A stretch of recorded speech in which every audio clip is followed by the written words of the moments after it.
है। महोदय, अब तो हमारा तिरंगा झंडा भी हमसे ये पूछने लगा है कि क्या बात है भारत, आजकल फहराने से ज्यादा मैं कफन में दफनाने के क्यों काम आ रहा हूँ। महोदय, हृदय तो उस दिन फट गया जब बूढ़ी माँ अपने बेटे के चिथड़ों को देखकर बोली कि साहब, आप तो भर्ती में 1 इंच भी कम नहीं लेते, मैं आधा शरीर कैसे ले लूं।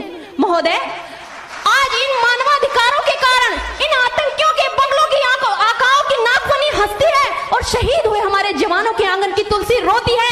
जब एक शहीद हुए जवान की विधवा की वेदना चीख चीख कर ये कहती है कि प्यार भी भरपूर गया, मां का सिंदूर गया, नन्हे नौनिहालों की लंगोटियां चली गई, छोटी छोटी बेटियों की चोटियां चली गई, और आपके लिए तो एक आदमी मरा है साहब, मेरे घर की तो रोटियां ही चली गई।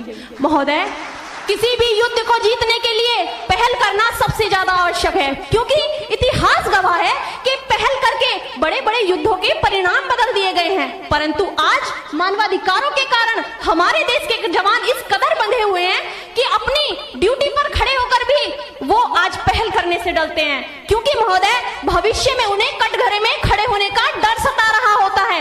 वो ये जानते हैं कि चाहे एक उग्रवादी की राइफल से निकलने वाली गोली को ये तय करना पड़े या ना पड़े कि वो किसे लगेगी, लेकिन हमारी राइफल से निकलने वाली हर गोली को ये निर्णय लेना पड़ता है कि चाहे वो किसी निर्दोष को लगे, दोषी को लगे या ना लगे, परंतु किसी निर्दोष को नहीं लगनी चाहिए। यदि ऐसा हुआ तो ना तो ये समाज हमें छोड़ेगा, ना ही दिल का तार बनाने वाली ये मीडिया हमें छोड़ेगी। और महोदय, मानवाधिकार के तले किसी जवान को दबाकर युद्ध के मैदान में छोड़ देना कोई वीरता नहीं, एक आत्महत्या है। क्योंकि महोदय, फूल को श्रृंगार दो ये मुमकिन नहीं, और एक वीर को झंकार दो ये मुमकिन नहीं। जो हाथ बांध दे सेना के, ऐसे मानवाधिकार का पालन संभव नहीं।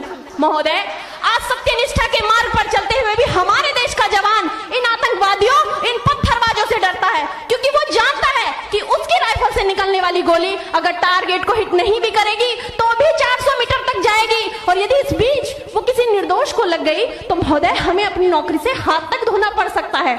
और महोदय, अपनी नौकरी को बचाने की खातिर एक जवान आज ये सोचता है कि चाहे सांप मरे या ना मरे, परंतु लाठी नहीं टूटनी चाहिए, क्योंकि आज हमारे देश के हालात कुछ ऐसे हो गए हैं कि चिरागों को हवाओं में उछाला जा रहा है, हवाओं पर भी रोब डाला जा रहा है। अरे हम ही तो बुनियाद है आंतरिक सुरक्षा की, और आज हमें ही नौकरी से निकाला जा रहा है।